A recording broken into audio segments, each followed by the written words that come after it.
Bismillahirrahmanirrahim. Location fait les larrons. Location fait les larrons maxay ka dhigan tahay? Macnaheedu waxa weeyaan chaque individu est censé de commettre des péchés ou méfaits lorsque l'occasion se présente. Macnaha waxay ka dhigan tahay location fursadu fait waxay samaysaa les larrons ciyaal suuqnimada. Larrongu waa qofka bandiga amba tuuga ee lagu yaqaan inuu yahay qof ciyaal suuqa ama dadka dhaca ama dadka xada ayaa loo yaqaanaa larron kelmadda Faransiiska. Marka macnaha mahmaahdan waxay sheegaysaa yani waxay leedahay location fursadu fait waxay samaysaa les larrons doqonnimada iyo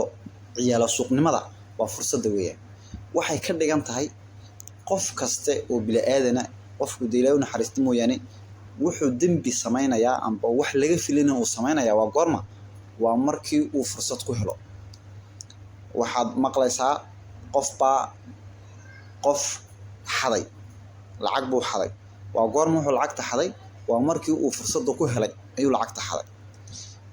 Dad baa la oranayaa dawladdan bay dhaceen lacag dhan bay dawladda ka xadeen goormay lacagta xadeen waa markii ay fursad ku heleen ay lacagtii gacanta ku dhigeen inay ku maamulaan ay ogaadeen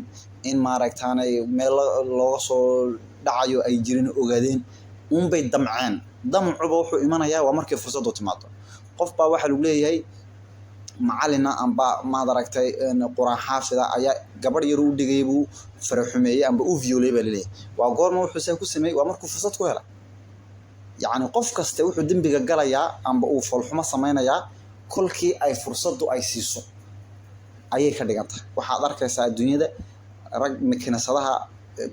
maadaragtay xakuma oo makiinadaha wadaadda ka ah handana habla yar oo u yimid diin ugu yimiday ayay faraxumayaan oo dacweeyay waaga dambe. Goormu ninkaasi wadaadka sida sharafta u leeyahay falxumada sameeyay waa markuu tii yareed uu fursad ku helay weeyaan. Qof baa wax xaday lacag buu qof xaday waa markuu fursad ku helay. Imika dukaan baa tagtay waxbaad ka cuntay waxbaa ka cabtay kaamera ku hayso ma jirto cid dhukan socota ma jirto lacagtu waa iskala baxaysaa cid arkaysa in lacag ku weydiineen intuu Ilaahay ka baqdo lacagtii miiska ma dhigaysa laakiin waa iska soconaysa.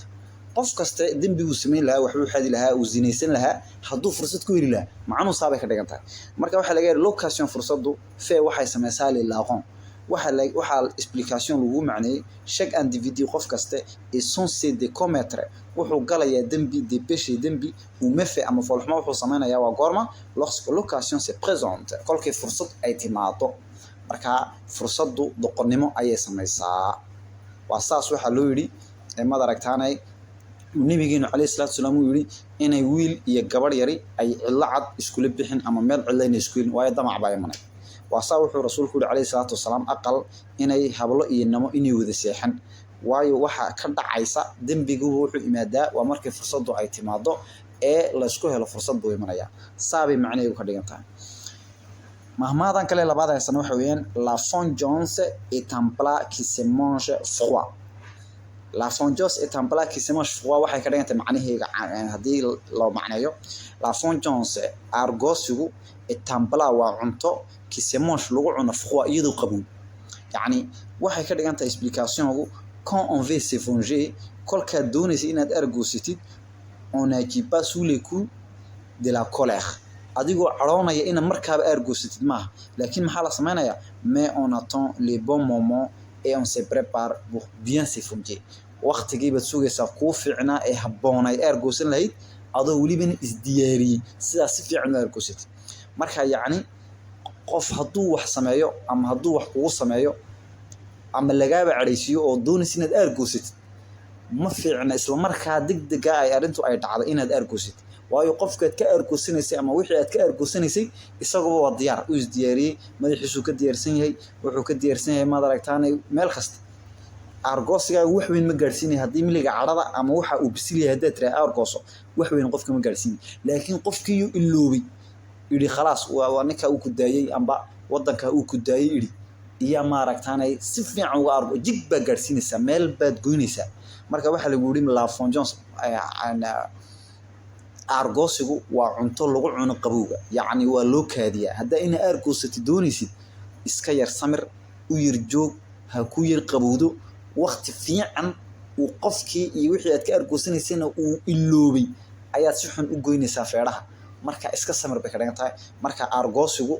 waa aargoosi lagu cuno weel qabow markaas waqti dambe iyo mar dambaa la aargoostaaye isla bilowga lama aargoosto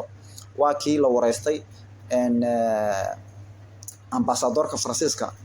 ambassadorka Ruushka u fadhiya Faransiiska waa kii la wareystay ee laga yiri waxaaba Ukraine nigu sameysay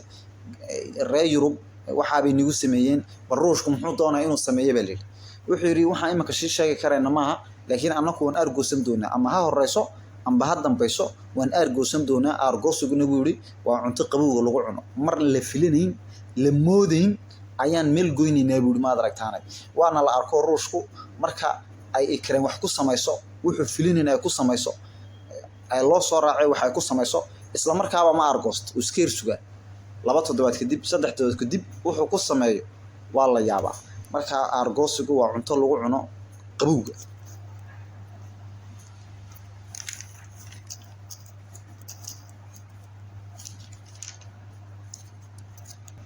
mahmaada kale saddexaad waxa weeyaan petit à petit l'oiseau fait son nid waxay ka dhigan tahay aayar ayay shimbirtu cufkeega u samaysataa shimbirta yar ee madaragta sida qambaarka iyo shimbiraha yar noocaasa markay samaysanayaan meeshii galayeen aqalkooga yar waa xabad yar bay soo qaadaysaa qori yar bay soo qaadaysaa way soconi qori yar kale soo qaadi way soconi qori yar kale soo qaadi way soconi saabay ku sameyn ilaa waxay ka qaadeen muddo dhowr cisho 3 cisho 7 bay ka qaadan ugu dambeyn aqal yar qurux badan bay dhisay marka waxa laga yiri waa aayar waxay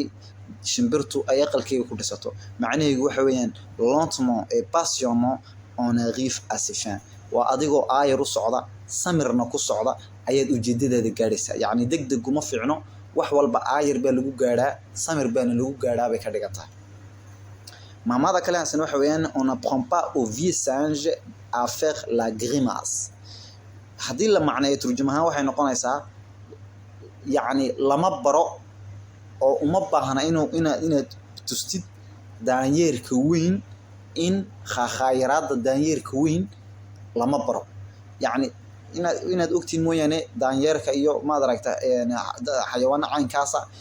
jirka way dhaqaajaan indhaha wax caynka way maxaan ku radaa indhaha dhaqaajaan grimace bay sameeyaan marka daanyeerku ka wan yahay uu ka sii aqoon badan yahay sida loo sameeyo grimace yaani waxay ka dhigan tahay qof adi ka weyn ka aqli badan ka soo horjiray wuxuu garanayo kuma khaldi kartid mana bari kartid waa ciyaal suuqnimo la soo maray ciyaal suuqnimo oo ka soo baxay filmaanu qof ka weyn ka soo shaqeeyay ulama iminaysi isaga bay ka dhigan tahay inta badan waxa loo isticmaalaa markay ciyaalka yar ee dhalinyartu ay dadka waaweyn filmaanay iyagiiba soo cabeen ay inuu la imaadaan ay doonaan matalan tusaale gabadh yar aabeed bay ka oranaysaa aabo waxaan doonayaa caaw inay fasaxdid waxaan doonayaa inaan seexdo aqalka magaceedi sabrina aqalkoogan seexanaynaa oo maxay sababtu waa maxay بريتو العشر بان يان اتحام بمرنا عاو دم 10 ka ku xafidayna habeenkana waan seexanayaa bay kale beed muxuu ka oranay iska fahmaya aabo ku fahmayay waxba 10 la taxaan la maray wax la xafiday ma jiree ii sheeg way israacaysiino asxaabtiina iyo meel kale maraysiine 10 ma jira ii sheeg buu kule marka uu iska fahmaya waa wuxuu isagu soo maray uu ka soo shaqeeyay suuqnimo bay wala imanaysaa uu fahmay marka saas loo isticmaalaa wuxuu kuli on apprend pas lama baro oo lama madaragta ulama imanaysid oo vieux singe daanyeer weyn à faire la grimace inuu isagu khaakhayro waa isaga adi horta uu khaakhayri jiray uu garanaya marka saas loo isticmaalaayo nacam waxa adu ay garanaysid laguma khaldi karay waxa ka soo shaqeysa adu oo fahmaysid cilmigiisa haysatid ciyaal suuqnimadiisa soo aragtay adi laguma khaldi karay saabay ka dhigantahay marka waxa laga yiri les personnes plus âgées sont plus risées dadka weyni way ka aqli badan way ka dhaka badan yihiin kale jamciyaha ka dhalinyarta ee on ne peut pas les tromper lamana khaldi karayo waa waxay soo arkeen ay soo sameeyeen maamada kale shanaada haysan waxa weeyaan avoir les yeux plus gros que le ventre waxay ka dhigan tahay Soomaaliyeed la turjumo indhicir weyn ma dhergaan yaani qofku cunto intii doonay hada la hor dhigo mar uu dherg laakiin indhaha duuna